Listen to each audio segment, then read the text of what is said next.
She fled the faith that bound her and fell into the arms of a man who would teach her what it was to feel everything. If you enjoy stories like this, be sure to subscribe to this channel. We post daily. Continuing, the sun was setting over Promise Valley like a tired eye resisting closure. The wooden and stone houses, all facing the central temple, seemed to bow in silent devotion as the last lights of day gilded the bell tower. It was Sunday. The air carried the weight of recently finished prayers and the silence that only exists after a sermon about hell. Helen adjusted the collar of her white cotton dress as she descended the stone steps of the church. 23 years old, and not a single day of true freedom. Her brown hair was pulled back in a bun so tight it gave her headaches. Her posture was erect not by choice, but by years of corrections with a ruler on her back. She smiled without showing her teeth because a decent woman doesn't expose herself. That's what her father taught. That's what everyone expected. "Helen, don't stray." Augustus's voice, her fiancé, came like a whip disguised as concern. 38 years old, a widower, treasurer of the congregation, and the second most powerful figure in the church, second only to the pastor himself. "Your father is talking to Sister Bernadette about our wedding flowers." The wedding, only 3 weeks away. Helen felt her stomach clench every time she thought about it. Not that she had any other prospects. Since she was 15, she knew this was her destiny. A blessed union, as Pastor Ezekiel Fletcher, her father, announced in services. An example of feminine obedience and masculine leadership, as ordained in the scriptures. Augustus placed his hand on her waist, pressing his fingers against the thin fabric of her dress. It wasn't affection, it was possession. Helen swallowed hard, feeling more like property than a bride. "Let's go to the car. I arranged with your father that I'd take you to dinner at my house. My sister prepared a roast for us to get to know each other better." His smile didn't reach his eyes. "It's time for you to get used to your future home." Helen nodded, because nodding was what she had learned to do. Daughter of the pastor, heir to a doctrine that allowed no questions. Her mother had died when she was only 8, and since then, her world had been confined to the 4 walls of the parsonage, the hard pews of the church, and the tireless lessons on modesty, obedience, and submission. They were walking across the central square when a strange silence fell over the group of faithful still chatting after the service. Eyes turned to the main street that led to the square. Helen felt Augustus's fingers tighten even more around her waist. "What is that demon doing here?" The murmur came from somewhere behind her. It was then that she saw him for the first time. The man everyone called the Desert Monster crossed the square with heavy steps. Tall, broad-shouldered, wearing worn jeans and a dark flannel shirt with the sleeves rolled up to his elbows. His unshaven beard and dark hair falling over his forehead couldn't hide what was most striking. His eyes. Intense, challenging, as if they held fire instead of irises. Raphael Miller. The man her father had preached about that very night. The lone wolf. Temptation incarnate. The example of what happens when one abandons the path of righteousness. The owner of the farm, on the outskirts of town, inherited from a father no one remembered clearly. A man who didn't attend church, didn't participate in community festivals, and according to rumors, lived off shady dealings with people from the capital. Helen had never seen him so close. The town's children grew up hearing stories about how he captured stray sheep for pagan rituals, or how he transformed into a beast on full moon nights. Nonsense, of course, but the fear was real. And there he was, crossing the sacred ground of the square as if the looks of disapproval were just a passing breeze. Raphael stopped in front of the small market at the corner of the square, the only one still open after Sunday service. Helen noticed he was buying groceries, something so mundane, so human, that it almost seemed comical compared to the stories they told. Come on, Helen. Augustus pulled her forcefully. I don't want you exposed to that presence. It was at that moment that Raphael turned his face and their gazes met. For an instant, Helen felt as if time had frozen. His eyes, a brown so dark they seemed black, fixed on hers with a disconcerting intensity. There was no judgment there, as in the eyes of the faithful, nor possession, as in Augustus's. There was something different, something she couldn't name. Helen! Her father's voice cut through the moment. Pastor Ezekiel Fletcher approached with rapid strides, his face red with indignation. Get in Augustus's car this instant! But something had changed within her. That brief look had awakened something she didn't know existed. A question, a possibility. And she hesitated. Raphael left the market and walked toward them, carrying a paper bag of groceries. The faithful moved away as if he carried a contagious disease. Pastor, he greeted in a deep, calm voice. Your sermon about me today was particularly creative, especially the part where you suggest I sacrifice animals by moonlight. Pastor Ezekiel Fletcher raised his chin, his small eyes glinting behind his thin-rimmed glasses. I didn't mention your name, Miller. You didn't have to. The desert monster is specific enough. The tone was calm, but there was a firmness that made Helen shiver. I just wonder why so much effort to demonize a man who just wants to live in peace. Peace?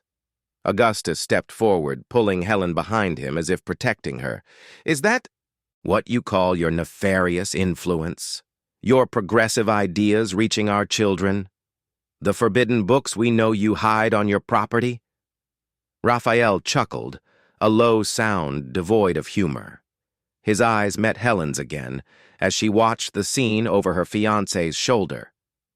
Books are dangerous only to those who fear people thinking for themselves.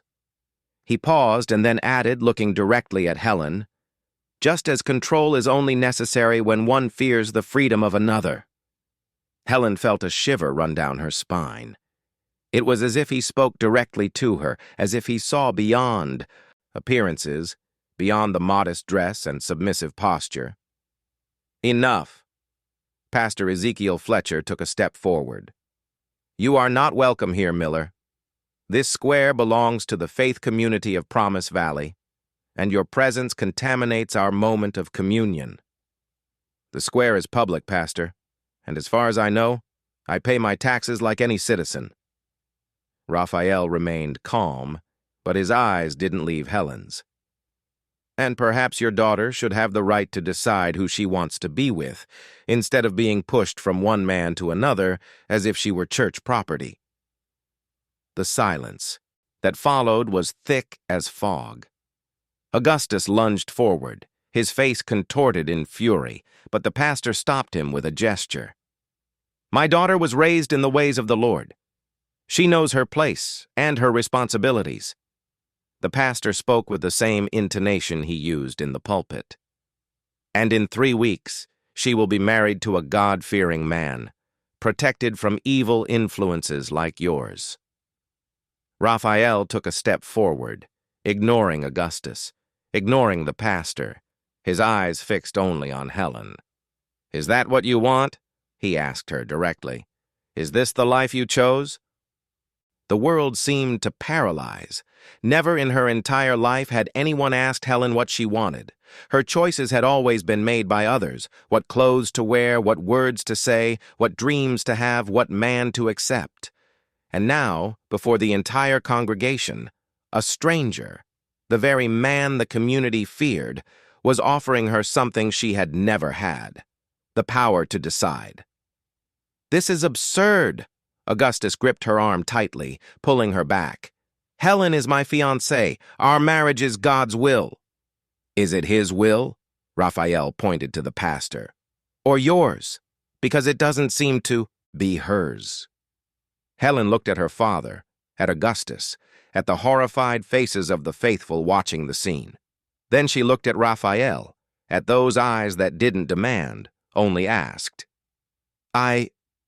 Her voice came out weak, almost inaudible.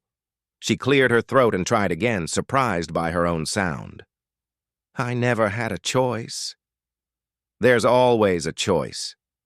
Raphael extended his hand, not to touch her, just as an invitation. Even when they try to convince you otherwise.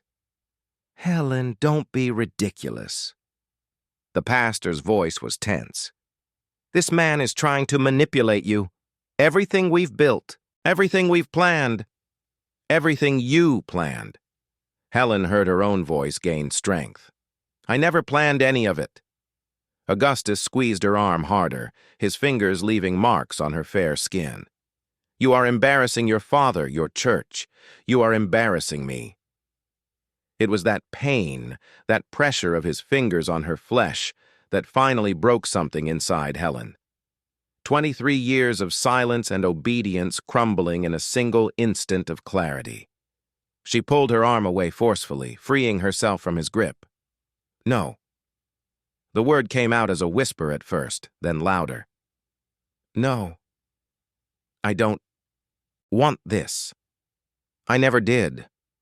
Augustus's face contorted into a mask of fury. You don't know what you're saying. It's this demon. He's putting thoughts in your head. The thoughts were always here. Helen touched her own temple. I just never had permission to say them out loud. She took a step back, moving away from both her fiancé and her father. Her heart pounded so hard it felt like it would burst from her chest. Fear and excitement mingled in her blood like fire and ice. Helen, if you leave here now, you will be dead to me. The pastor's voice was cold as altar stone. There will be no turning back. She looked at the man who had raised her, at the father who had never known how to be a father, only a pastor, only an authority. And she realized that his threat was not a period, but a liberation. Perhaps one must die a little to finally begin to live. The words came as if they weren't hers, as if another, braver Helen spoke for her. Then, without looking back, she walked to Raphael. She didn't take his hand, didn't ask for protection, she just stood beside him, feeling strangely complete in her incompleteness, strong in her vulnerability. Are you sure? Raphael asked softly, just for her to hear. Helen nodded, and for the first time, the gesture was not one of submission but of choice. You'll regret this. Augustus's voice echoed across the square. No one abandons this congregation without paying the price. Raphael remained calm, just giving Helen a slight nod to follow him to his car, an old pickup truck parked on the corner. The drive to Raphael's farm was made in silence. Helen watched the landscape change through the passenger window, the organized houses, of Promise Valley giving way to open fields, then to denser vegetation that announced the limits of the Miller property. The sun had already set completely, and the first stars dotted the sky as the pickup advanced along a dirt road. Why are you doing this? Helen finally broke the silence. Why help me? You don't even know me. Raphael kept his eyes on the road, his fingers drumming lightly on the steering wheel. I recognize a prison when I see one, he replied simply. And I couldn't ignore it. Helen looked at her own hands, pale and trembling in her lap. Everyone in town thinks you're some kind of monster. People fear what they don't understand, and your father did a good job making sure no one understood. He shrugged. It's easier to control scared people. The farm appeared after a bend, revealing itself under the silvery light of the crescent moon. It was nothing like Helen had imagined. No sinister ruins or strange symbols. It was a well-kept property, with a main house of wood and stone, a barn beside it, fields stretching as far as the eye could see, and a small lake that reflected the starry sky. Raphael parked near the porch and turned off the engine. For a moment, neither of them moved. You can stay as long as you need, he said, breaking the silence.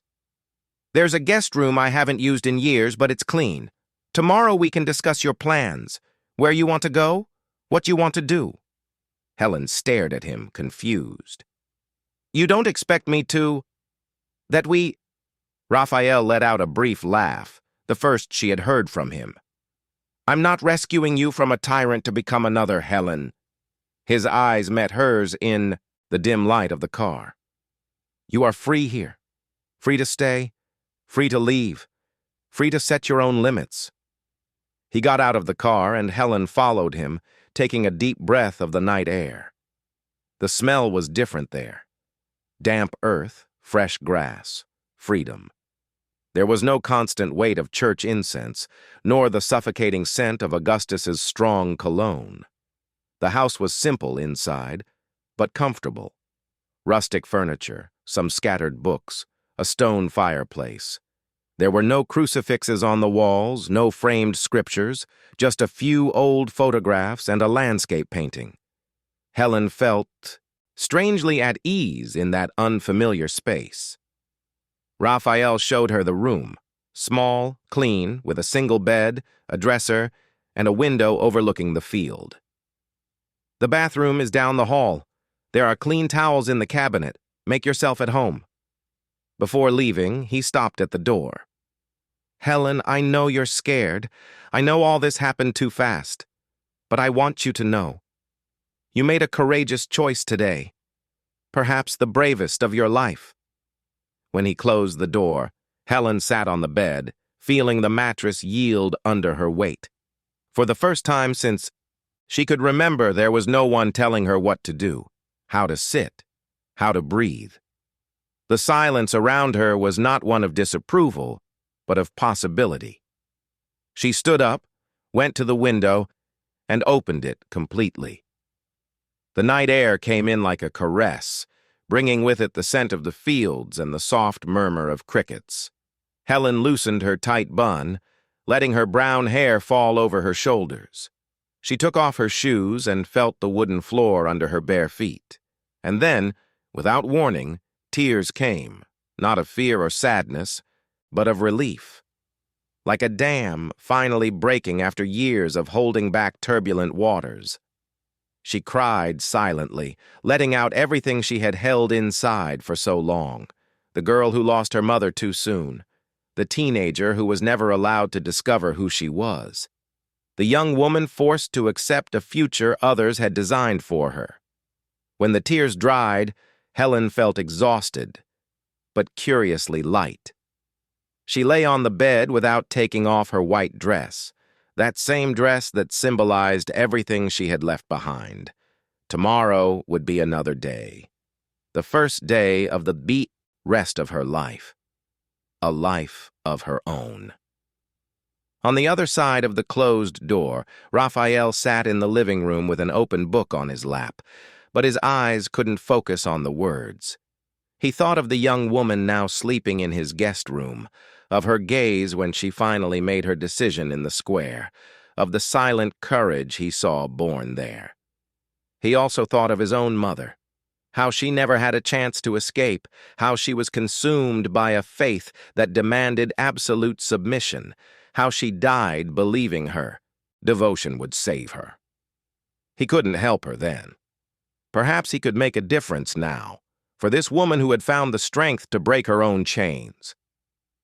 Raphael closed the book and looked out the window, at the moon bathing his fields in silver.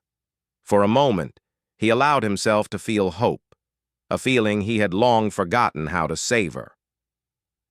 The first ray of sun found Helen already awake. She had slept deeply, without the usual nightmares that haunted her in the parsonage. She got up, still wearing the crumpled white dress, and went to the window. The farm at dawn was a completely different sight, alive, vibrant, full of possibilities. Green fields stretched to a tree line in the distance. A group of horses grazed peacefully near a fence. The morning mist slowly dissipated, revealing a world she barely knew. Helen heard movements coming from the kitchen. She took a deep breath, trying to calm her racing heart. She opened the bedroom door and followed the hallway, uncertain of what to expect, but determined to face this new day. the first of many in which she could finally discover who she truly was, far from the impositions of promise. Valley, far from the suffocating shadow of the pulpit. She paused at the kitchen entrance, watching Raphael with his back to her, making coffee. It was when he turned, meeting her gaze, that Helen realized there was no turning back. And surprisingly, it didn't scare her. For the first time in her life, the unknown was not a threat. It was a promise. The aroma of fresh coffee filled the rustic kitchen. Helen remained for a moment at the entrance, observing Raphael with his back to her. He wore jeans and a simple t-shirt, so different from the oppressive formality of the men of Promise Valley. His movements were confident, decisive, without the theatrical affectation her father and Augustus displayed. "Good morning," she finally said, her voice still carrying the weight of the decision made the night before. Raphael turned, holding a steaming mug. For an instant, his eyes scanned the crumpled dress she still wore, but there was no judgment in his gaze. "Good morning. Did you sleep well?" He offered the mug to her. Helen accepted, feeling the warmth of the coffee in her hands. A simple gesture, but one that carried a normalcy she had never experienced. "Better than in a long time," she confessed, taking a cautious sip.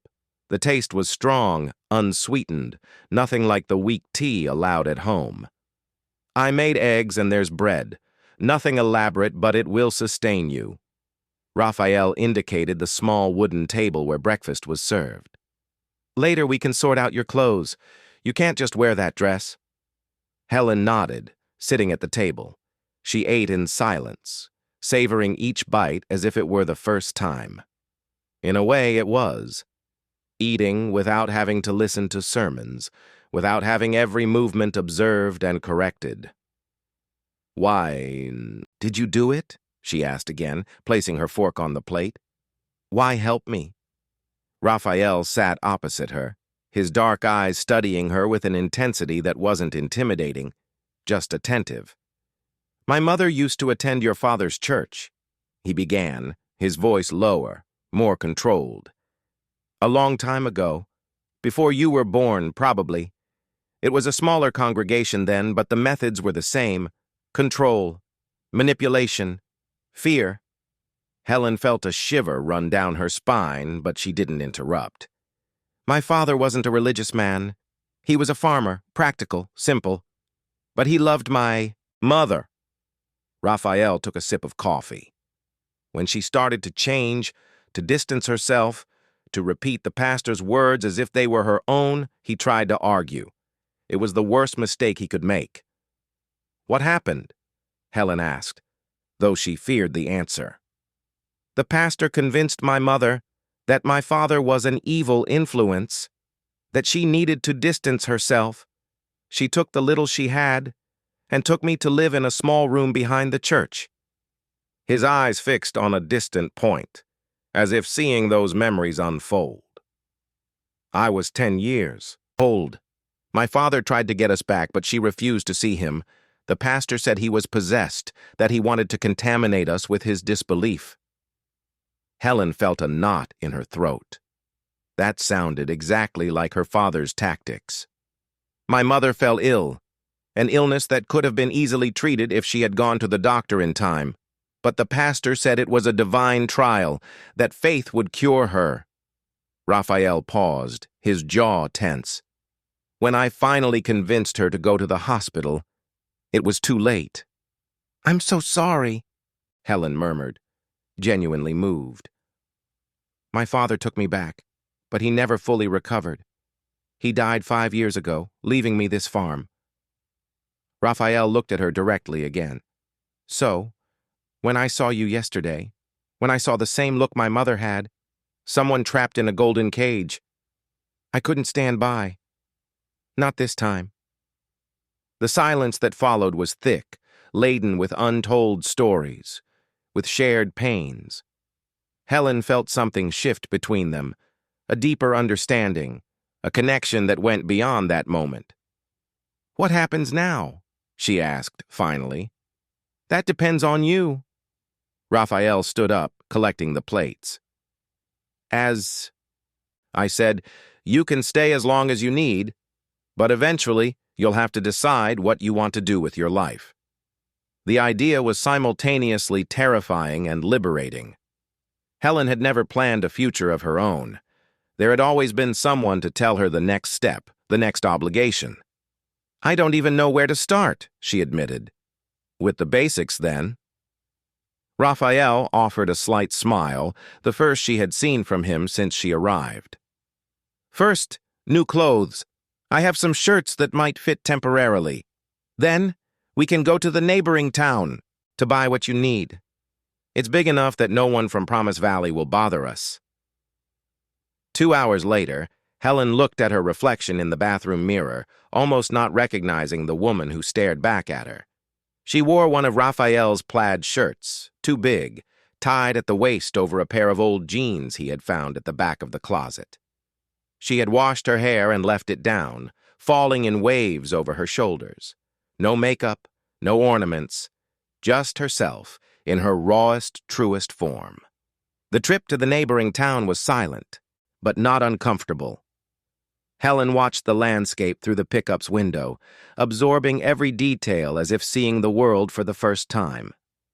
In a way, it was exactly that. In town, Raphael let her choose her own clothes, another novelty.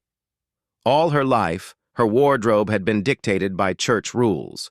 Nothing colorful, nothing tight, nothing that could incite impure thoughts. Now, faced with so many options, she felt lost, but deliciously free. Try this, Raphael suggested, pointing to a turquoise blouse. It would match your eyes. Helen blushed slightly, but took the item.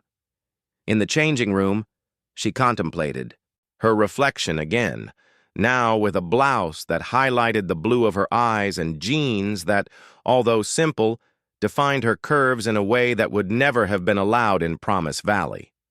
It was like discovering a new body, a body that belonged to her. In the days that followed, Helen gradually adapted to life on the farm. Raphael showed her the property, the stables where he kept some horses, the fields where he grew a variety of vegetables, the small orchard behind the house. It wasn't a grand operation, but it was self-sufficient and honest, so different from the financial manipulations that sustained her father's church. On a particularly warm afternoon, while helping Raphael harvest tomatoes in the garden, Helen asked the question that had been on her mind for days. Why do you live so isolated? The farm is beautiful. You could have friends, visitors. Raphael didn't answer immediately, concentrating on selecting ripe tomatoes. After my father died, I tried to connect with the community, he finally said. I offered the farm for events, tried to participate in local fairs, but your father... He paused, choosing his words. Your father has a very strong influence in Promise Valley. People looked at me with suspicion, repeated the stories he told about me. That you were some kind of pagan sorcerer, Helen completed, with a slight tone of irony. Raphael chuckled, a low, genuine sound she was beginning to appreciate. Something like that. Eventually, I got tired of trying. I decided that if they wanted a monster, I would give them something to fear, by keeping my distance, appearing just enough to fuel the rumors, but never to truly know the man behind them. Helen felt a pang of sadness for him. It sounds lonely. Sometimes. He shrugged, but his eyes revealed more than his words. But there's a certain peace in living on your own terms, even if it means being alone. That night, after dinner, Helen discovered Raphael's library, a small room with walls covered in books. Philosophy, classic literature, science, history, poetry, titles that had never been allowed in the parsonage. She ran her fingers over the spines, feeling like a child before a treasure chest. You can read whatever you want, Raphael said, standing at the door, watching her. There are no forbidden books here. Helen took out a volume of poetry and sat in a worn armchair. She opened the book and began to read aloud, savoring each word as if it were forbidden fruit. Raphael stood listening, leaning against the doorframe, his eyes never leaving her face. Weeks passed. The date that would have been her wedding to Augustus came and went, without ceremony, without empty promises, without trapping herself in a future others had planned. Helen felt herself blossom like the plants she now helped cultivate in the farm garden. She began to learn about country life, how to ride a horse without fear, how to feel the earth between her fingers and know if it was ready for planting, how to look at the sky and predict rain. Raphael was a patient teacher, never condescending, always respecting her pace.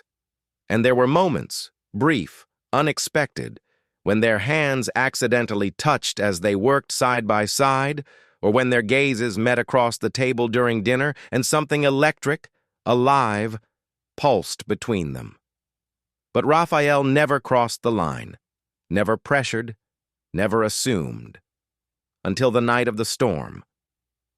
The sky darkened quickly that afternoon, turning day into premature night.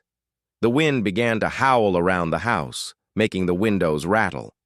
Helen was in the kitchen, making tea, when the first thunderclaps shook the sky.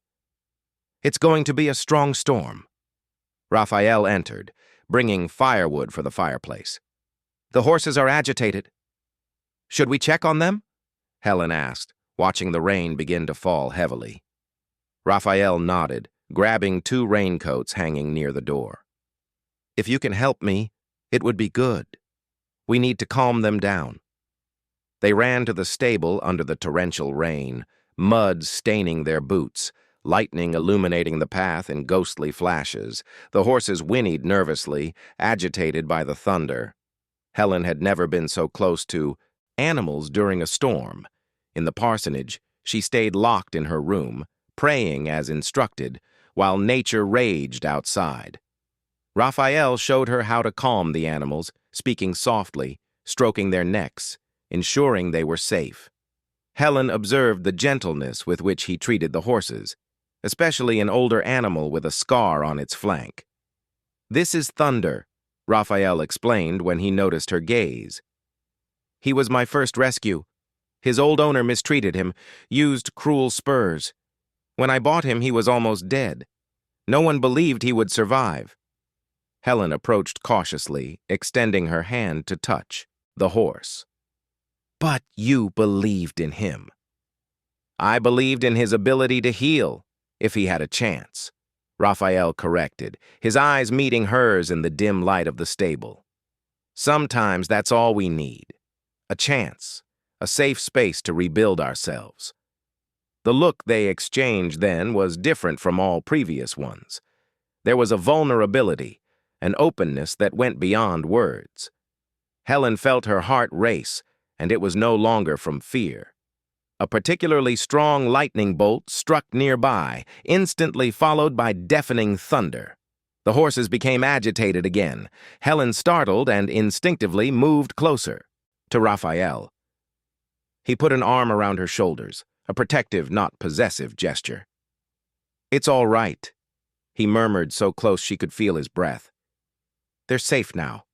We're safe."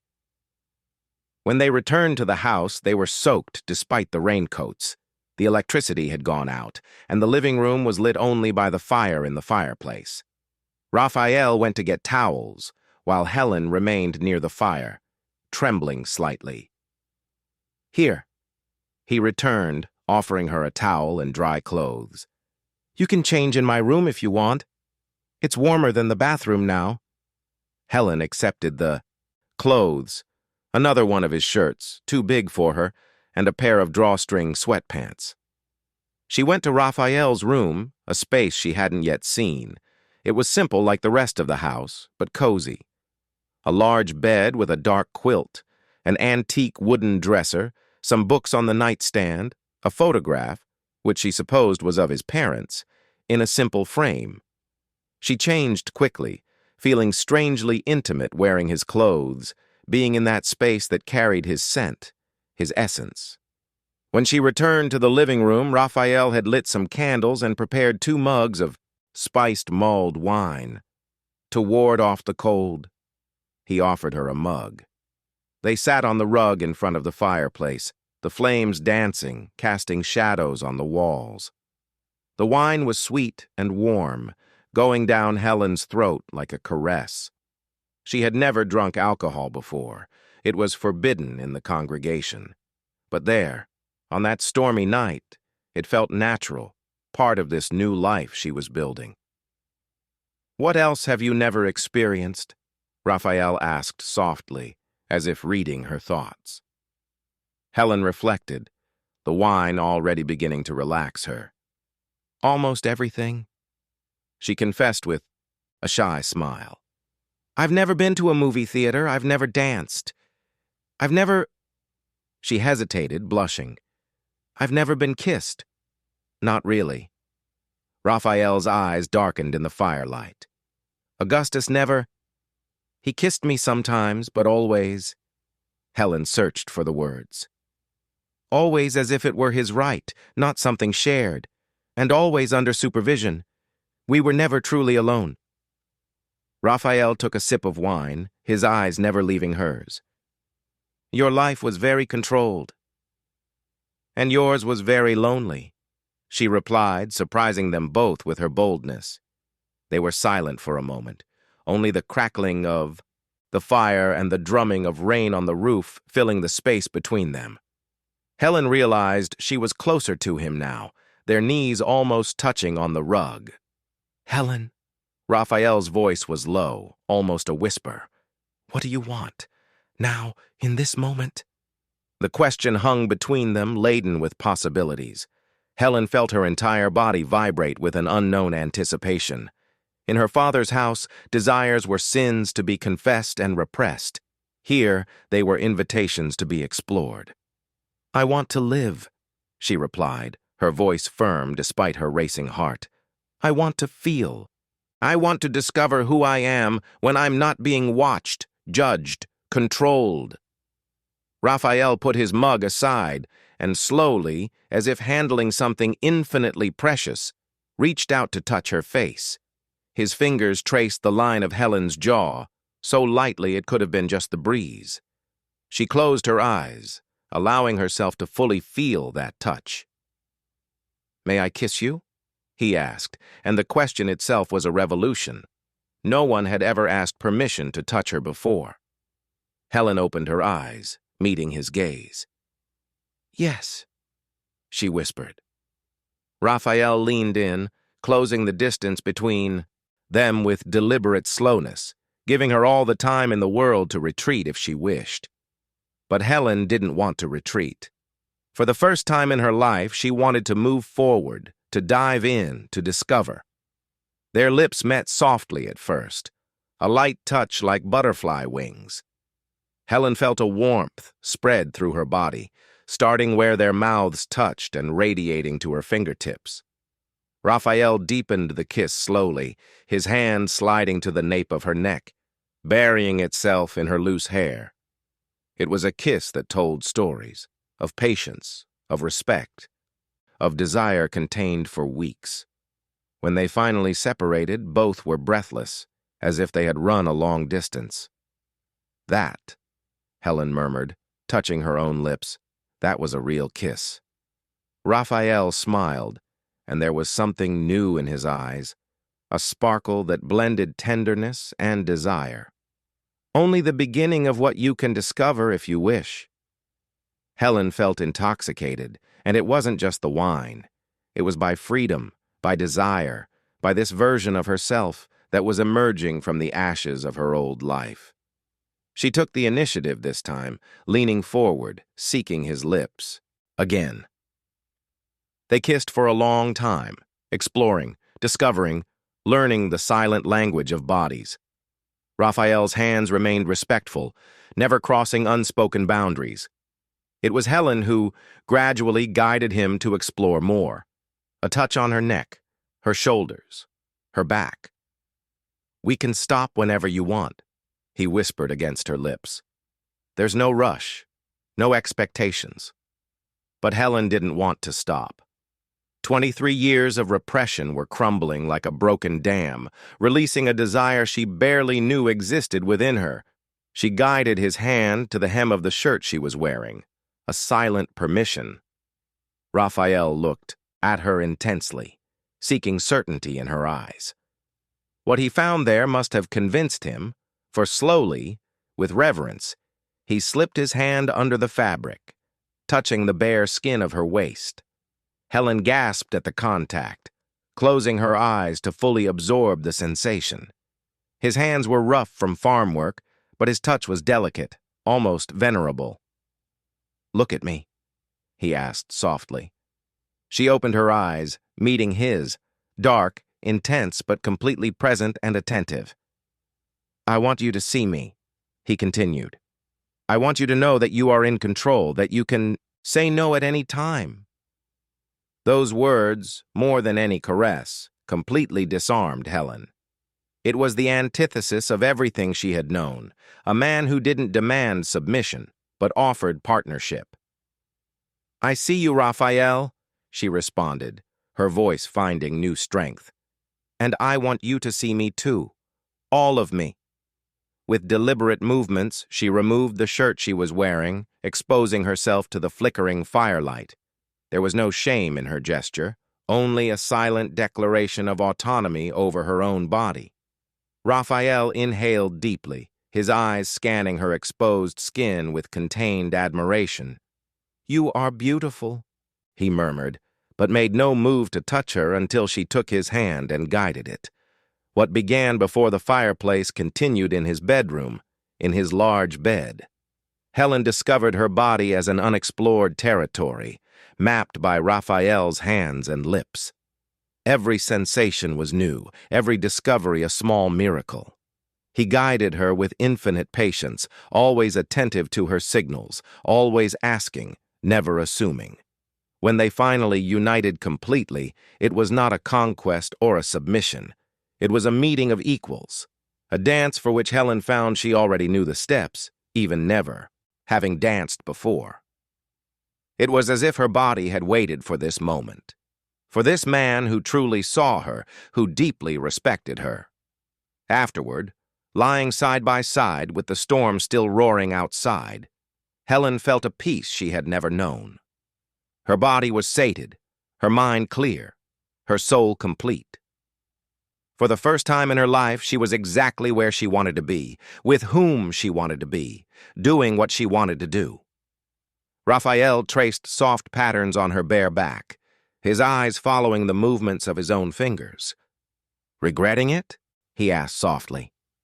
Helen smiled, turning to face him. "Coming with you that night? Being here now?" She touched his face, feeling the texture of his short beard against her fingers. "Not for a second." He kissed her palm, a tender gesture that made her shiver. "What happened today?" he began. "It was my choice," she finished firmly. "My first truly free choice, and I don't regret it." Raphael nodded, pulling her closer. "Tomorrow might be different.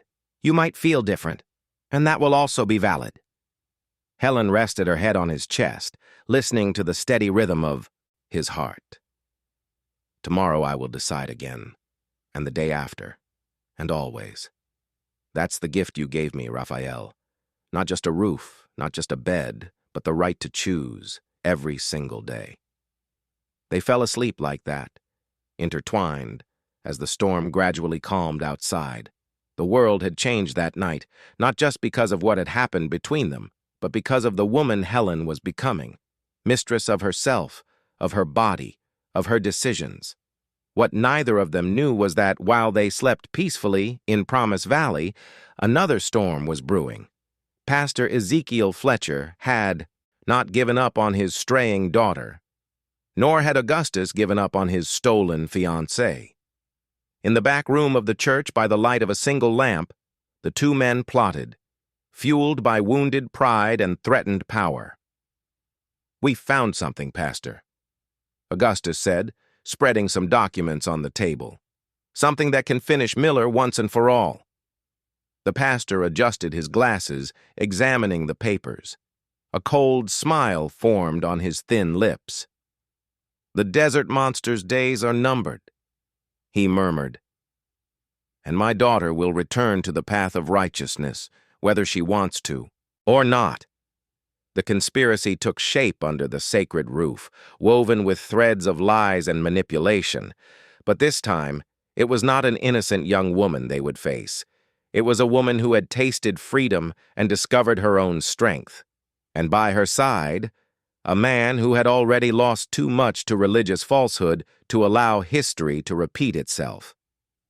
The next morning, when Helen woke in Raphael's arms, her first thought was one of surprise that she felt no guilt.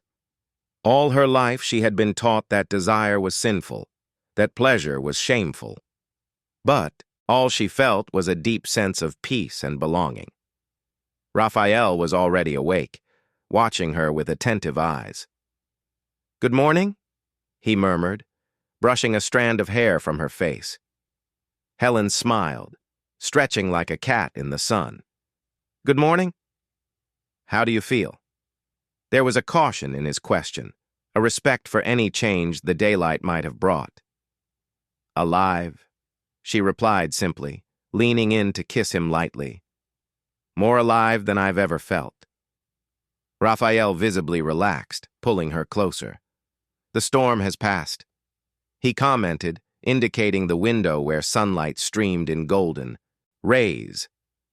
"But it seems to have left some marks on the field. We should check the damage after breakfast." It was so domestic, so normal, talking about daily chores while in bed together. Helen felt a wave of gratitude for this simplicity, for this normalcy that had never been allowed to her before. They got up, dressed, and made breakfast together. There was no awkwardness, just a new dimension of intimacy that added to the respect that already existed between them. Helen moved around the kitchen with an ease that would have been unthinkable weeks ago. This house, this life, this man, everything was becoming hers, by choice, not by imposition. After breakfast, they went to check the storm damage. A section of fence had fallen, some smaller trees were broken, and part of the barn roof would need repairs. They worked side by side all morning, their hands occasionally touching, their gazes meeting with new meaning. It was in the middle of the afternoon, as they finished fixing the fence, that they saw the cloud of dust on the road. Someone was approaching the farm. Raphael straightened up, his face suddenly tense. "We don't usually get visitors." Helen felt a chill run down her spine. Instinctively, she took a step closer to him. "Who could it be?" "I don't know. But stay here." Raphael handed her the hammer he was using and walked toward the property entrance, his posture alert. The approaching vehicle was an official jeep with the insignia of the Promise Valley Mayor's office. When it stopped, two men got out. The town's Sheriff Ignatius, a middle-aged man everyone knew was a member of Pastor Ezekiel Fletcher's church, and a young man Helen didn't recognize, wearing a suit and carrying a briefcase. "Mr. Miller," the sheriff greeted dryly without extending his hand. "We are here on official business." Raphael crossed his arms, his body a barrier between the newcomers and Helen, who watched from a distance. "What kind of business, Sheriff?" "This is Dr. Marcus Foster, representative of the mayor's legal department." The sheriff indicated the man in the suit. "He has something to deliver to you." The lawyer stepped forward, extending an envelope. "Mr. Miller, this is a formal notice of investigation into the legality of your ownership of these lands. We have received complaints that the original documentation may have been falsified." Raphael took the envelope, his face impassive, but Helen could see the tension in his shoulders. "Falsified? These lands have been in my family for 3 generations." "Well, that's what you'll have to prove in court," the sheriff commented with thinly veiled pleasure. "In the meantime, there is a preliminary injunction to suspend all commercial activity on the property until the case is resolved." Helen felt her blood run cold. She didn't need to be a genius to understand what was happening. Her father and Augustus were using the power they had in town to target Raphael, and by extension herself. "Who made the complaint?" Raphael asked. His voice controlled, but Helen could hear the contained anger. "It's confidential information at this time," the lawyer replied mechanically. "But everything will be revealed during the legal process. We have orders to conduct a preliminary inspection of the property," the sheriff added, a thin smile on his lips, "for the purpose of documenting the case." Raphael took a step forward, his presence suddenly intimidating. "Do you have a warrant for that?" The sheriff's smile faltered. "Well, not exactly, but then there will be no inspection." Raphael cut in firmly. "I know my rights, Sheriff. Without a court order, you don't set foot beyond this gate."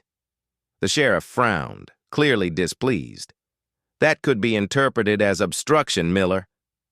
"That could be interpreted as knowing the law, Sheriff," Raphael retorted. "Now, if you have no further official business, I ask that you leave my property." The two men exchanged glances, clearly not expecting this resistance. Finally, the sheriff shrugged. "As you wish, Miller. But this is just the beginning. Judge Martin is already aware of the case, and he doesn't usually look kindly on troublesome outsiders." Judge Martin's name made Helen shiver. A close friend of her father's, a regular at parsonage dinners, he was known for his moral rectitude, which in practice meant favoring the church's interests above all else. When the Jeep finally drove away, kicking up dust on the road, Raphael remained motionless for a few moments, the crumpled envelope in his hand. Helen approached, touching his arm lightly. "My father is behind this," she said, her voice trembling with anger and worry. "And Augustus, too." Raphael nodded, his face grim. "Yes. They couldn't attack me directly, so they're trying to hit me where they know it hurts. This land, my inheritance." "What will we do?" Raphael looked at her, determination replacing anger in his eyes. "We will fight. I won't let them take this from us, neither the land nor our freedom." Helen felt a wave of warmth at hearing "our freedom," the confirmation that she was no longer alone in this battle, but she also felt fear. She knew her father's power and influence in Promise Valley well.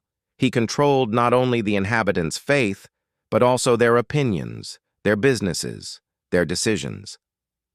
"Raphael," she said hesitantly, "you don't know my father like I do.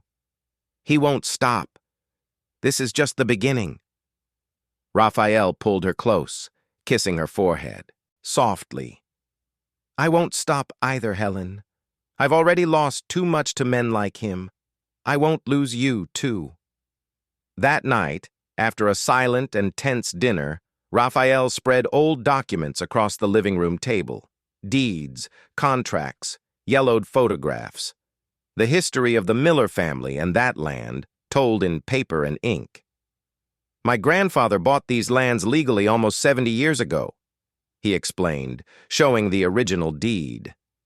"He built everything from scratch. My father expanded the property, bought a few more acres. Everything documented, everything legal." Helen examined the papers carefully. "But why does my father think he can contest this now?" Raphael ran his hand through his hair, frustrated. "There must be something we're not seeing, some detail, some loophole they intend to exploit." Helen continued to leaf through the documents until a photograph caught her attention. It was old, showing a young couple in front of a house that wasn't the current farm. The man was clearly Raphael's father, younger. But the woman... "Who is she?" she asked, pointing to the photograph. Raphael took the image, his face softening. "My mother. Before..." He didn't finish, but it wasn't necessary. Helen studied the woman's face, young, beautiful, with kind eyes and a shy smile. There was something familiar about that face, something she couldn't precisely identify. "What was her name?" she asked softly. "Cecilia. Cecilia Ashton, before she married." Raphael replied, stroking the photograph with his thumb. "She was a teacher at the rural school, before your father convinced the congregation that she was indoctrinating the children with worldly ideas." The surname made something click in Helen's memory. "Ashton. My mother had a sister with that surname, a sister I never knew who was never mentioned." Raphael looked at her intently. "Are you saying—" "I don't know." Helen shook her head, confused. "My father never talked about my mother's family. He said they were straying people, that we had cut ties for reasons of faith." They looked at each other, the same suspicion growing in both. If Raphael's mother and Helen's mother were sisters, it changed everything. Not just the dynamic between them, but it could also be at the heart of the conspiracy they faced. "We need to find out more," Raphael said, determined. "If there's a family connection, maybe it explains why your father has so much resentment, so much determination to destroy my family." Helen agreed, a new resolve rising within her. "And maybe it explains why he was always so controlling with me. Maybe he feared I would discover something, that I would follow the same path as my aunt." They worked late, organizing documents, trying to build a timeline, searching for clues. The night advanced, but the mystery only deepened. What had started as a simple land dispute was revealing itself to be a much more complex plot, rooted in family secrets, old betrayals, and hidden truths. When they finally went to bed, exhausted but determined, Helen snuggled into Raphael's arms, feeling his strength around her.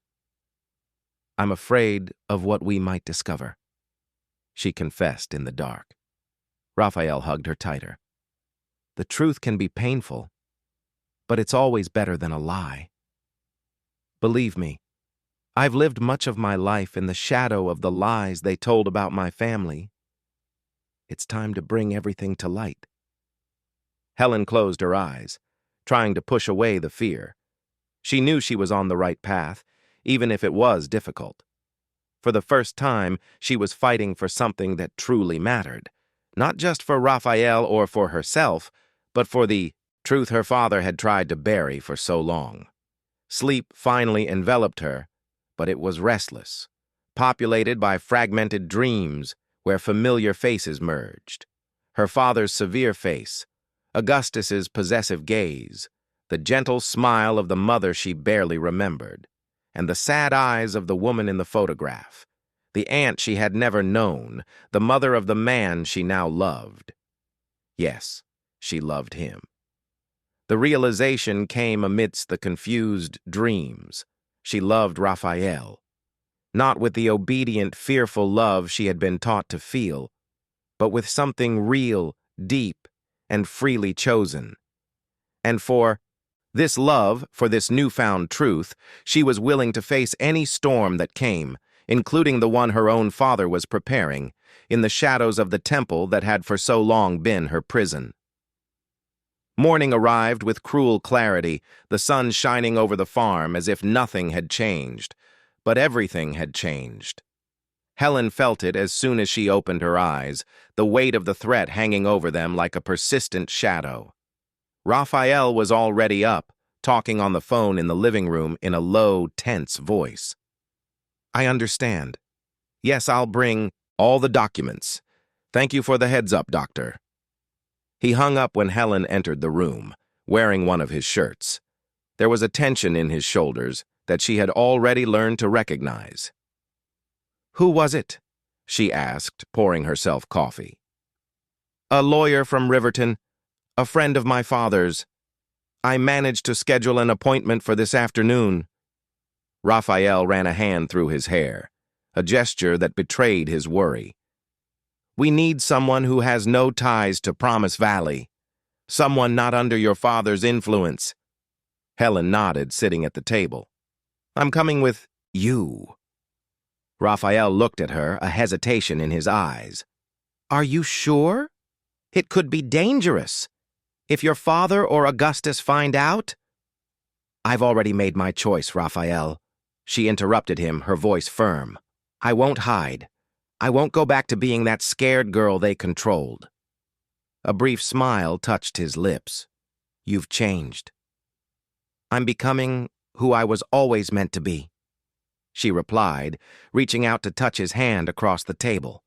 "And I want to fight for it. For us." 3 hours later, they were in the waiting room of Dr. Mark Turner's office, a middle-aged man with shrewd eyes behind thick-rimmed glasses. His office was in downtown Riverton, a city large enough to be outside the immediate reach of Pastor Ezekiel Fletcher's influence, but close enough to know Promise Valley's reputation. "Raphael Miller," the lawyer greeted, shaking his hand firmly. His eyes turned to Helen with polite curiosity. "And this must be—" "Helen." She introduced herself, deliberately omitting her surname. "Thank you for seeing us so urgently. I was intrigued by the case when Raphael called." The lawyer indicated chairs for them to sit, while he himself took his place behind his organized desk. "It's not every day I get a call about a possible conspiracy involving the most influential church in the region." Raphael placed the folder with the documents on the table. "It's not just about the church, Doctor.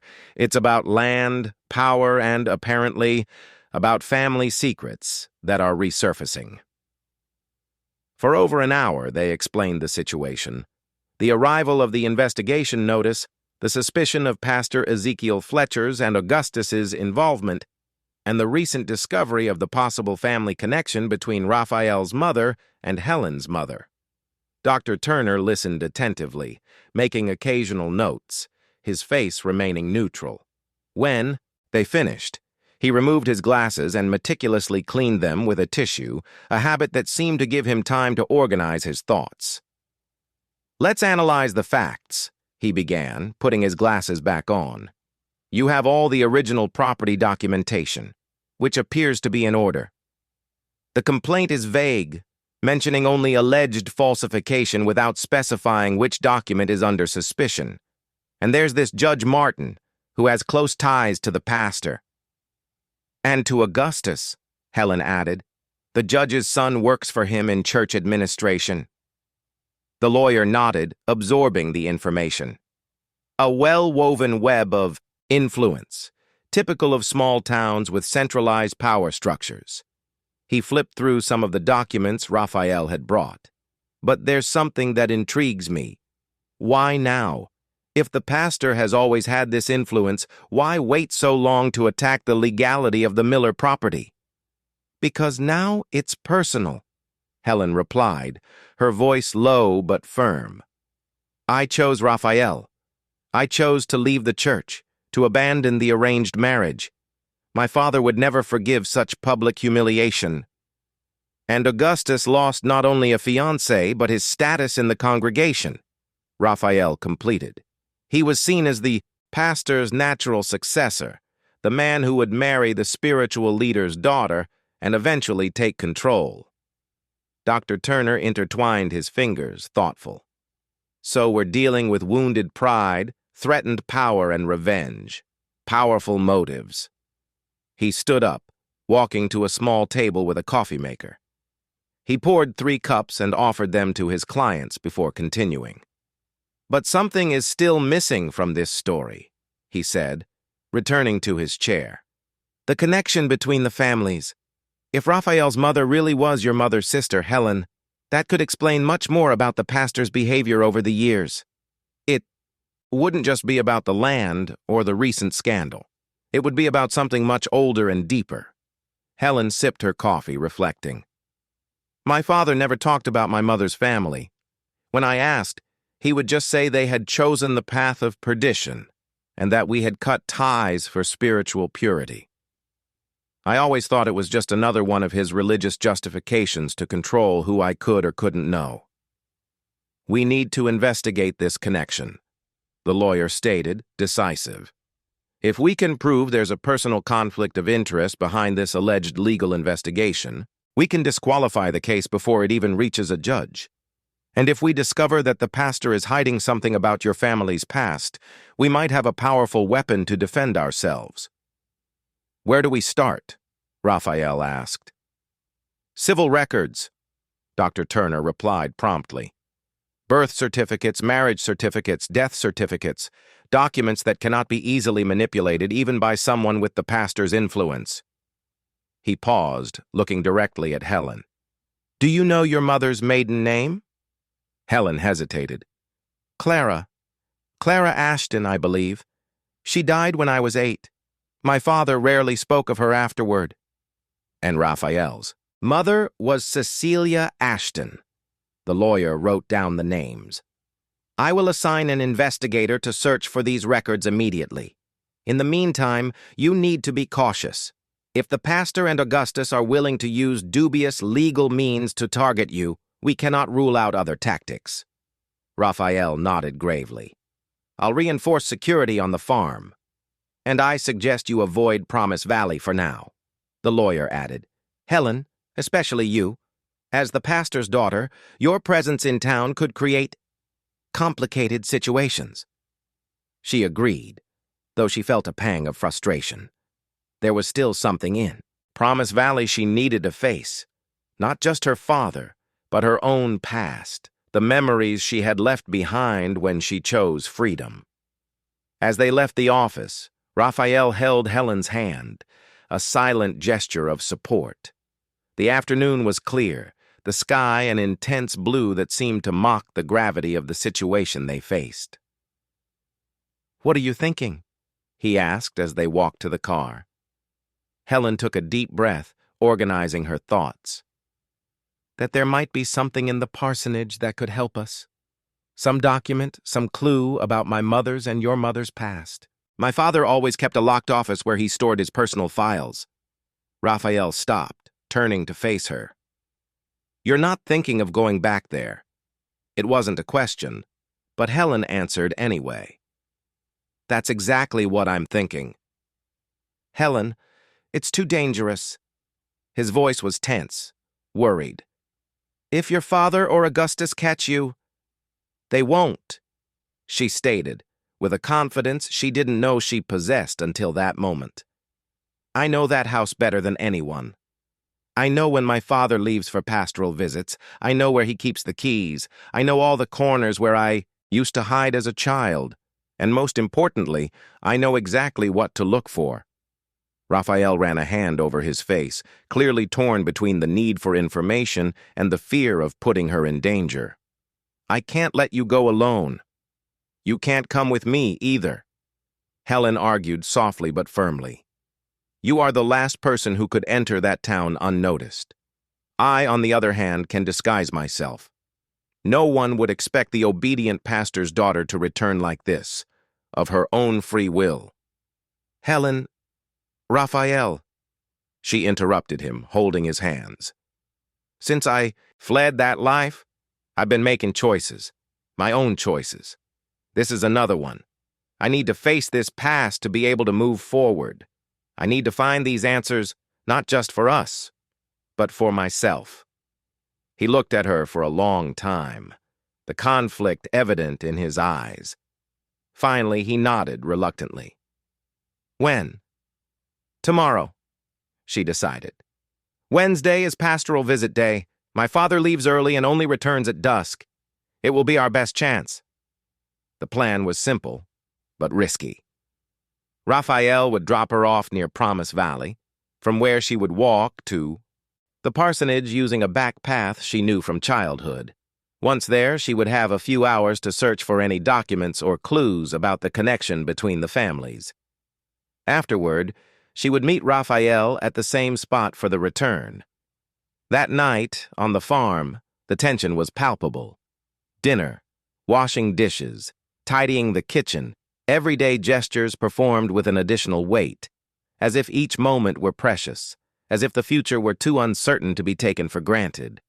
When they finally went to bed, there were no words, only the silent desperation of bodies that sought Each other, found each other, loved each other as if it were the last time.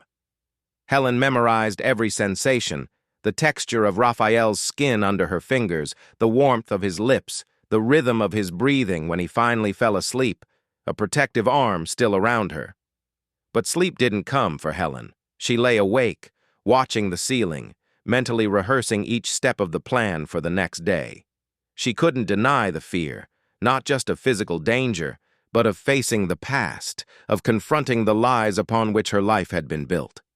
What would she discover in her father's locked office? What truths had been hidden from her all those years? Dawn arrived too quickly.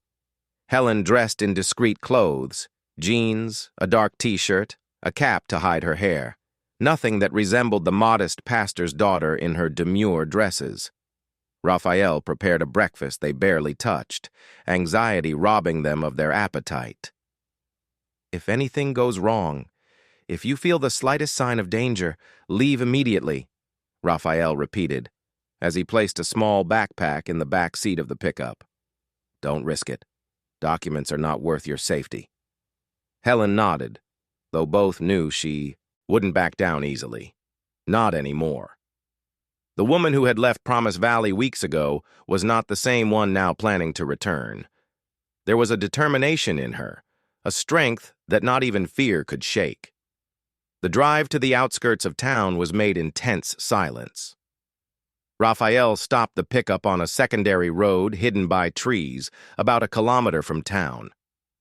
"I'll be here the whole time," he said, holding her face in his hands. "If you're not back in 3 hours, I'm coming after you." Helen smiled faintly. "I'll be back before then." She kissed him briefly, a touch of promise. "You be careful, too. If anyone from town passes by here—" "I know how to hide," he assured. "I've done it for years, remember?" She nodded, adjusted the backpack on her back, and got out of the car. The path she would take was a shortcut she used as a teenager. On the rare occasions she managed to escape constant surveillance for a few moments of solitude.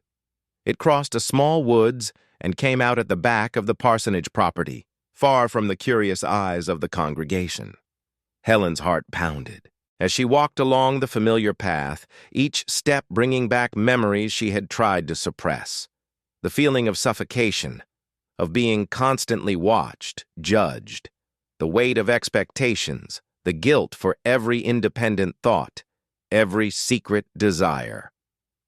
When she finally spotted the back of the parsonage, she stopped for a moment, breathing deeply. The 2-story building, impeccably painted white with tall windows and a small back porch, seemed smaller than she remembered. Less imposing, less terrifying. Helen checked her watch, 9:20. Her father should have already left for pastoral visits. The housekeeper, Mrs. Zulika, would be at the market. At this time, doing the week's shopping. The house would be empty. With cautious steps, she approached the back door. The spare key was still hidden under the fern pot, exactly where it had always been. Some things never changed in Promise Valley. Predictability was a security for those who feared the new. The door opened silently. Helen entered the kitchen, all her senses alert. The familiar scent, a mix of cleaning products, strong coffee, and the lavender perfume Mrs. Zulika used, hit her with a wave of unwanted nostalgia. For a moment, she almost expected to hear her father's stern voice calling her for morning prayer. But the house was silent, empty. Helen quickly crossed the kitchen, following the hallway to the stairs leading to the second floor. Her father's office was at the end of the upper hallway, a room always locked, where he spent hours preparing sermons, meeting congregation members in private conversations, and keeping his personal files. The office door, as expected, was locked, but Helen knew where the key was kept, in a small box in her father's bedroom, hidden in his nightstand. She headed to the bedroom, trying to ignore the feeling of violating a sacred space. She was no longer the obedient daughter. She was an intruder seeking the truth. The key was exactly where she remembered. With trembling fingers, she returned to the office and unlocked the door. The room was exactly as in her memories. Bookshelves covering 2 walls, a heavy wooden desk in the center, an imposing crucifix on the wall behind the chair. The air smelled of old books and authority. Helen closed the door behind her and began her methodical search. The church files were on a shelf to the left, organized by year and type, financial records, meeting minutes, membership rosters. But these were not what she was looking for. The pastor's personal documents would be elsewhere. Her eyes fixed on the low cabinet behind the desk. Locked, of course.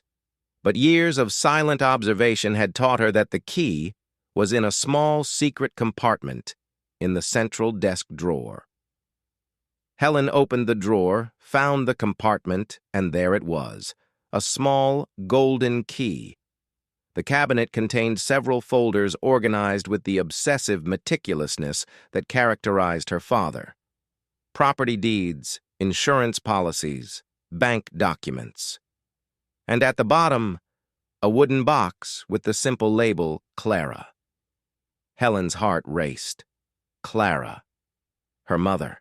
Carefully, she removed the box and placed it on the desk. Inside, she found letters yellowed with time, old photographs, official documents. She began to examine them methodically, aware that time was limited. The letters were correspondence between her parents from their dating days. The formal, almost bureaucratic tone accurately reflected the type of relationship they had.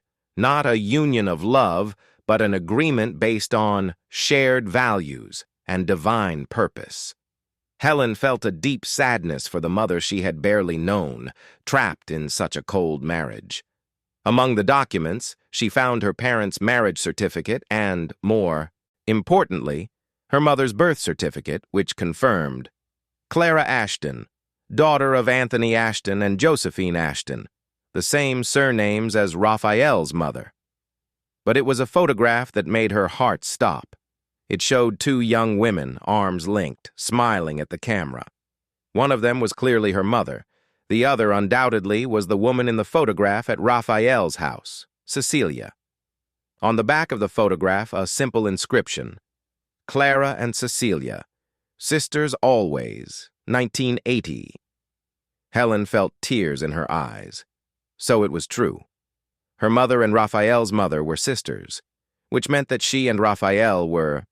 A noise downstairs interrupted her thoughts. Footsteps. Someone had entered the house. Quickly, Helen put the photograph back in her backpack, along with her mother's birth certificate. She placed the box back in the cabinet, locking it.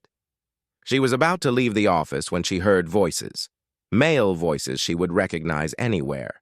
Her father and Augustus. "We can't wait any longer, Pastor. The judge is hesitant.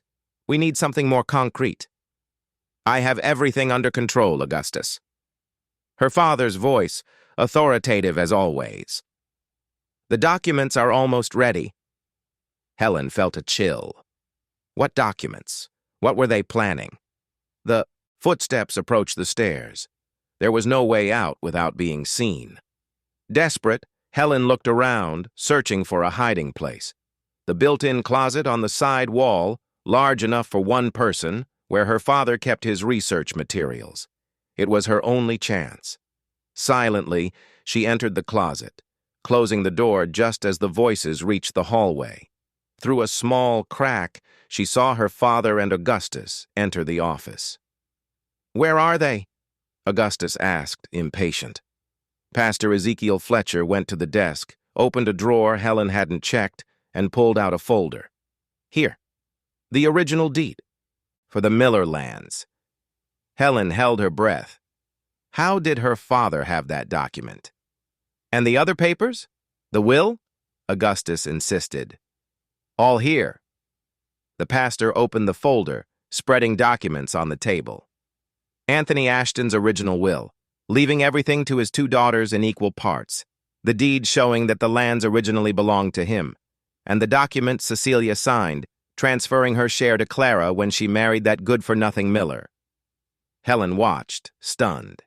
Her grandfather, her mother's and Cecilia's father, had been the original owner of the lands where Raphael's farm now stood, lands that apparently should have been divided between the sisters. But this doesn't help us, Pastor. Augustus sounded frustrated. If Cecilia legally transferred her share to Clara, and Clara was your wife, then technically the lands are yours by right. There's nothing irregular about Miller's possession. A cold smile formed on Pastor Ezekiel Fletcher's lips, a smile Helen knew well, the smile that preceded his most calculating moments. Unless... He picked up one of the documents, examining it. Unless the transfer was never officially registered, and that after Clara's death I reinterpreted the situation. Augustus stared at him, slowly understanding. You falsified documents. It wasn't an accusation, just a statement. I rewrote history, Augustus, the pastor corrected, his tone calm, almost didactic. When Clara died, Cecilia was already under my spiritual guidance, weak, impressionable. I convinced her that her husband was possessed, that her son was being raised in sin. She signed everything I put in front of her, including a new version of her father's will, where he supposedly disinherited Cecilia for her impure marriage. Helen covered her mouth with her hand, horrified. Her own father confessed manipulation, falsification of documents, destruction of a family, all in the name of power and control. But what about the boy? Augustus asked. Cecilia's son. Wouldn't he inherit his mother's share? Not if the mother had been officially disinherited. The pastor explained patiently. Furthermore, when Cecilia died, I managed to keep the boy away. His father, devastated by the loss, was not in a position to fight me, especially when I presented the official documents showing that the lands belonged to Clara, and therefore to me as her widower. Augustus nodded slowly, absorbing the extent of the plan. And now? Why bring this up after so long? The pastor's face hardened. Because that damned Miller dared to take my daughter from me. Dared to humiliate this congregation, to humiliate you. And worse, because Helen may eventually discover the truth if she continues with him. What truth exactly? Augustus insisted. That she and Raphael Miller are cousins. The pastor replied dryly. That the monster she chose to follow shares her blood, a union condemned by God and by men. Helen felt as if the ground disappeared beneath her feet. Cousins. She and Raphael were cousins. The man who had shown her what freedom was, the man she loved, was her first cousin. And what's the plan now? Augustus asked, calmer, calculating. To present a modified version of these documents to the judge. To show that the lands never legitimately belonged to the Millers, that they were stolen from our family. The pastor put the papers back in the folder. Judge Martin won't question it. He owes us many favors. And when the lands are confiscated, when Miller is ruined, the pastor's smile returned, crueler. Helen will have no choice but to return. Return to the congregation that raised her, to the fiancé who awaits her, repentant, humiliated, obedient. Augustus didn't seem entirely convinced. What if she resists, if she finds out what we're doing? She won't find out, the pastor stated with certainty. And even if she suspected, it would be her word against mine. The word of a rebellious girl against that of a man of God respected by the entire community. He didn't know how wrong he was.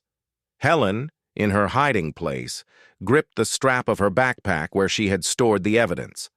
The photograph of the sisters, the birth certificate that proved their kinship.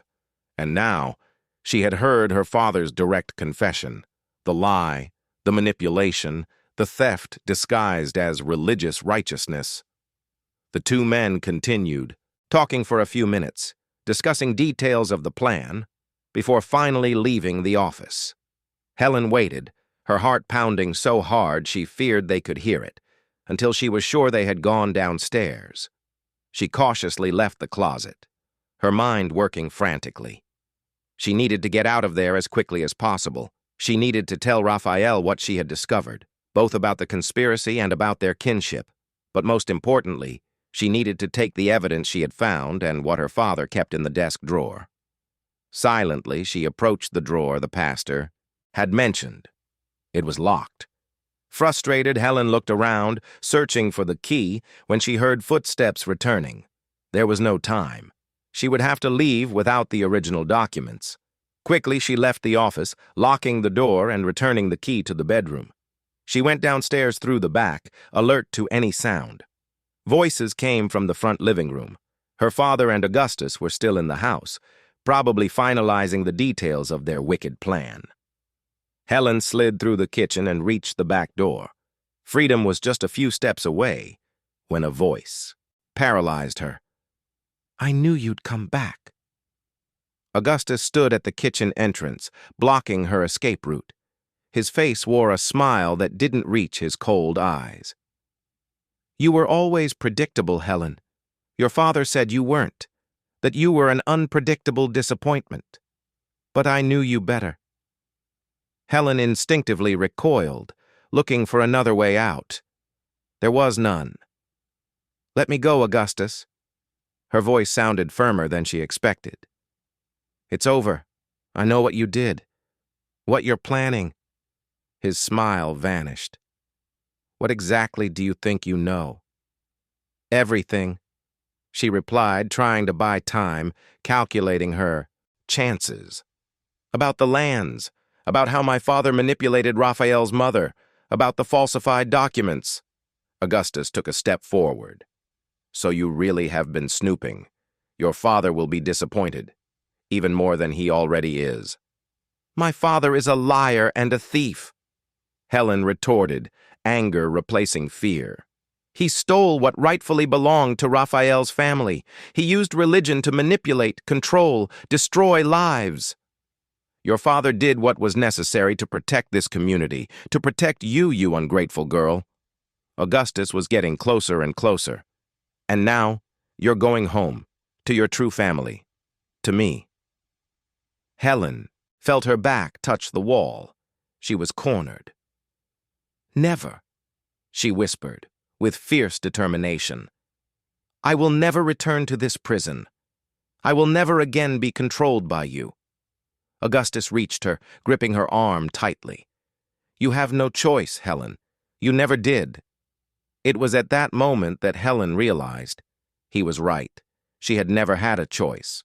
Until that night in the square, when Raphael appeared and offered her an alternative, a different life, freedom. And now she had to fight for that freedom. With a quick and decisive movement, Helen used her knee with all her might against Augustus's groin. He doubled over in pain, releasing her arm.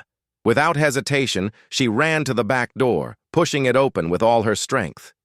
"Ezekiel!" Augustus screamed, still doubled over in pain. "She's here!" Helen ran through the backyard toward the woods that would lead her back to Raphael.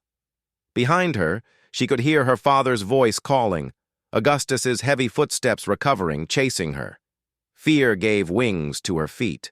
She ran through the woods like a hunted animal, branches lashing her face, roots almost tripping her. But she didn't stop. She couldn't stop. Freedom and Raphael were ahead of her, and all the oppressive past was behind. When she finally spotted the pickup truck hidden among the trees, she felt a wave of relief so intense it almost made her collapse. Raphael was there, leaning against the hood, tense, worried. Seeing her running, his face lit up for a second before registering her state, gasping, scratched, pursued. "Helen!" He ran to meet her. "They're coming!" She gasped, reaching him. "My father, Augustus, they saw me!" Raphael quickly pulled her into the car, starting the engine at the same instant. The pickup sped off at high speed, kicking up dust, just as two figures emerged from the woods. Pastor Ezekiel Fletcher and Augustus, their faces contorted in fury. Helen looked back only once, seeing the figures shrink in the distance, her past, literally, fading behind her. "What happened? Raphael asked, focused on the road, accelerating away from Promise Valley. Helen took a deep breath, trying to organize her thoughts, deciding where to begin. There was so much to tell, so much to process. "I found out the truth," she said finally, opening her backpack to show the photograph and the documents. "About us, about what my father did."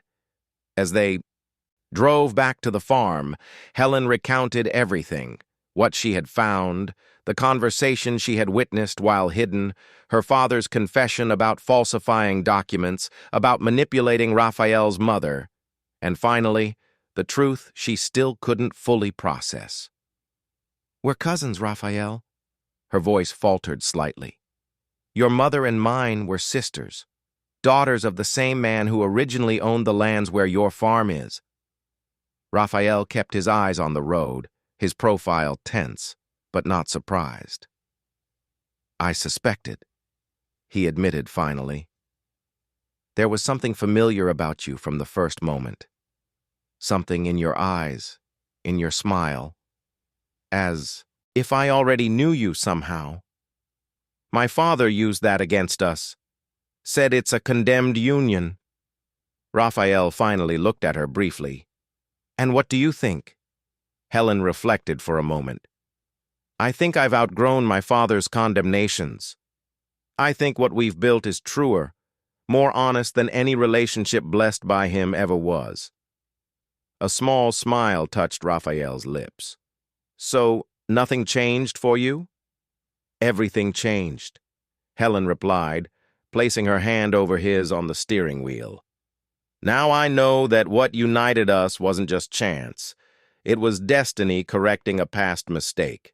Anthony Ashton's daughters were separated by manipulation, but their children found each other. And more importantly, now we have proof of what your father did." "What exactly?" "He forged documents to take possession of the lands that should have been shared between my mother and yours. He used his religious influence to manipulate your mother. And now he's preparing a new falsification to present to Judge Martin, to take what remains of your family's inheritance." Raphael absorbed the information, his face hardening. "We need to talk to Dr. Turner immediately." At the farm, they called the lawyer, who listened attentively to Helen's account. His voice over the phone sounded both shocked and analytical. "This changes everything," he concluded. "The confession you overheard combined with the documents you obtained could be enough to initiate a serious investigation. Not against Raphael, but against your father." "What about Judge Martin?" Raphael asked. "If he's involved, we'll take the case to a higher court, to the state capitol." The lawyer replied decisively. "With this evidence, we can get a court order to access the original documents in the pastor's office. And more importantly, we can ask for protection for both of you." The conversation continued for a few minutes, with the lawyer detailing the next legal steps. When they finally hung up, Helen and Raphael looked at each other in silence, processing everything that had happened, everything they had discovered. "They'll come after us," Helen said finally, expressing the fear that hung over them both. "My father won't give up easily." Raphael nodded gravely. "We're not safe here. Not anymore." "Where do we go, then?" "To Riverton, for now. Dr. Turner has an apartment we can use until the case is presented to the Superior Court." Raphael held her hands. "It's only temporary. When all this is over, we can come back, rebuild." Helen looked around the farm living room, the space that had become her home, where she had discovered freedom, desire, love. The idea of leaving it even temporarily broke her heart. But she knew Raphael was right. "How much time do we have?" "Not much. We need to leave today."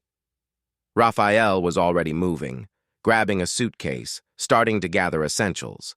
They worked quickly, in silence, each absorbed in their own thoughts as they packed clothes, important documents, a few personal items. Helen found the photograph of Raphael's mother, the aunt she had never known, and carefully placed it among her things. They were almost finished when they heard it. The sound of vehicles approaching the farm road. Many vehicles. Raphael rushed to the window, cautiously pulling back the curtain. 3 cars. The sheriff is here. And your father. And Augustus. Helen felt her heart freeze. They don't waste time. Go to the back, Raphael instructed quickly, grabbing the bags. There's a trail that leads to the creek. On the other side, there's a path few people know. We can escape that way. But before they could move, loud knocks on the front door echoed through the house. Raphael. Miller! The sheriff's authoritative voice. Open the door! We have a search and seizure warrant! Raphael and Helen looked at each other, the same determination reflected in both. They would not flee like criminals. Not this time. We'll wait for them, Raphael decided, picking up the phone. And we'll call Dr. Turner immediately. They may have a warrant, but we have the truth. The knocking continued, louder, more insistent. Helen took a deep breath, preparing to face her past one last time.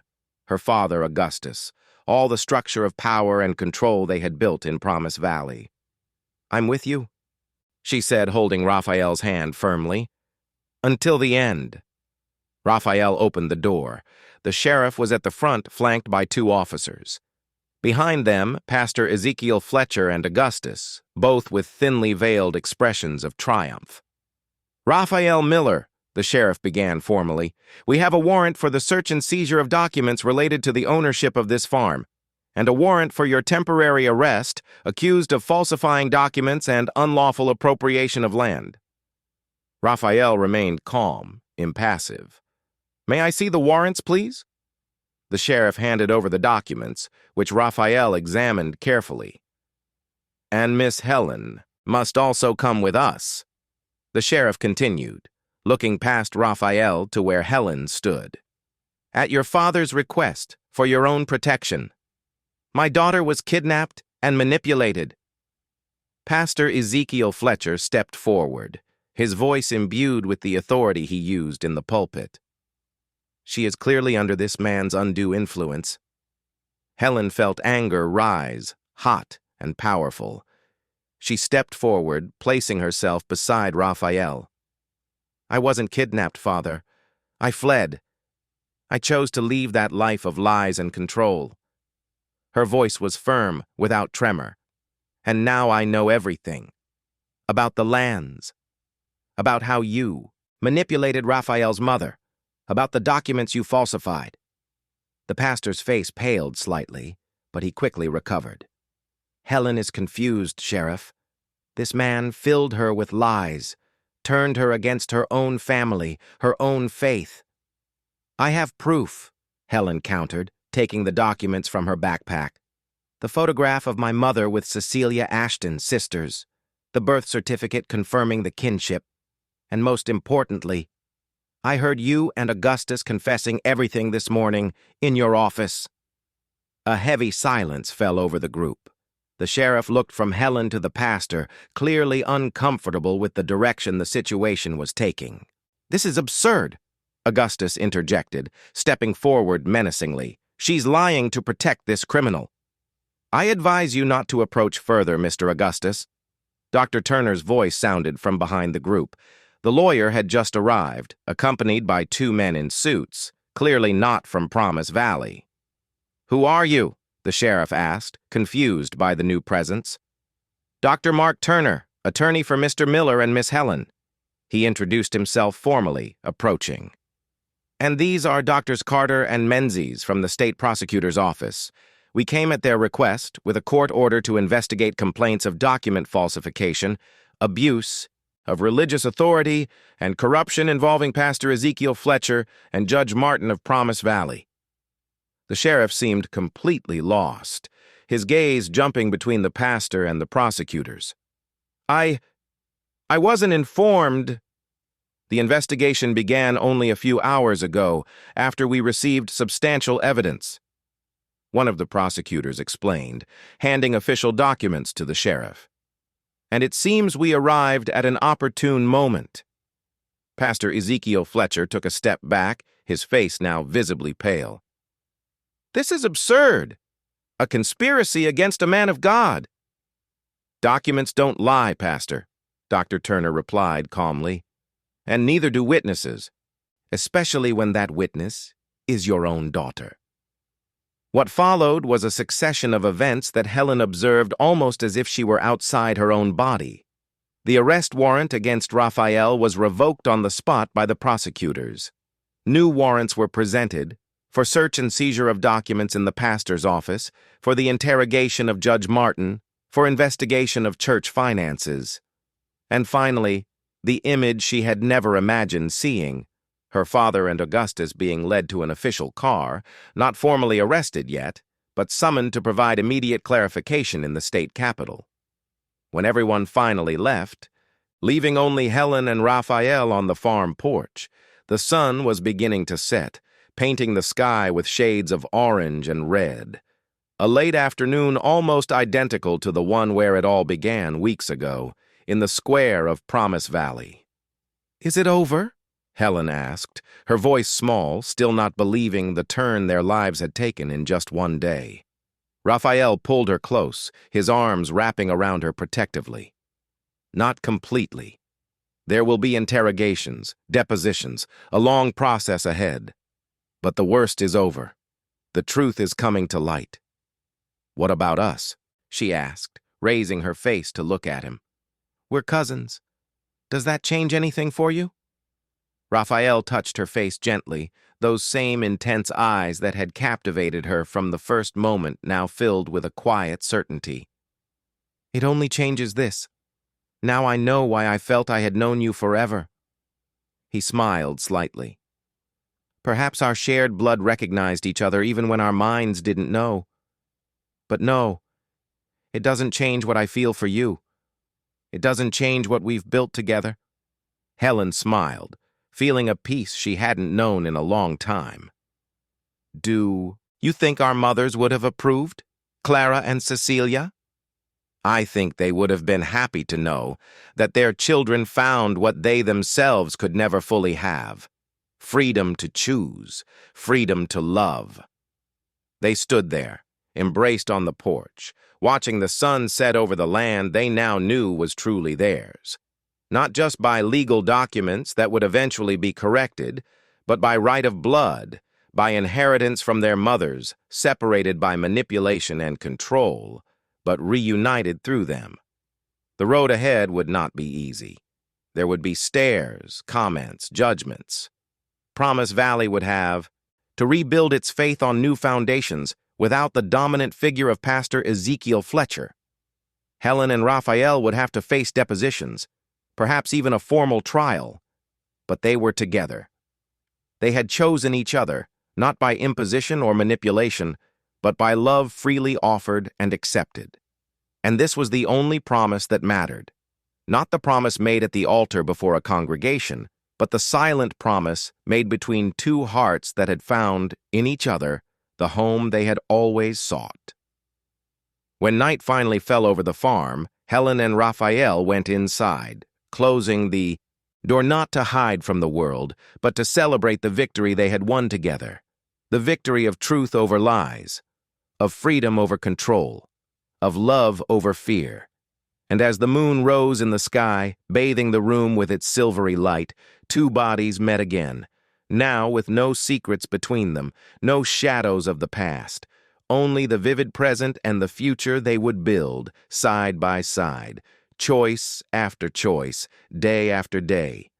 In the stable, the old horse Thunder, once wounded and rejected, now healed and strong, rested peacefully. Like his owners, he had found on the farm not just a shelter, but a place to heal his wounds, to grow, to be truly free. And when the first ray of morning sun broke the horizon, it found Helen already awake, watching Raphael sleep beside her. Her fingers lightly traced the contour of his face, memorizing every detail, every line, every expression. This was her home now.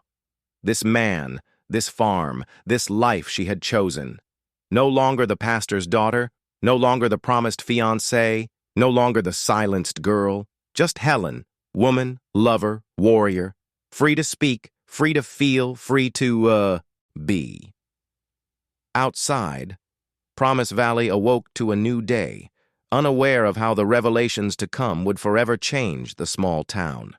The truth, like the sun, could not be contained forever.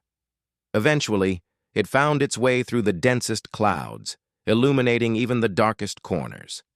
And as the sun rose in the sky, Helen smiled, grateful for having found her own truth, her own light, her own path. A path that had begun that night in the square, when a man everyone feared offered her the only thing no one had ever offered before, a choice. And she had chosen well.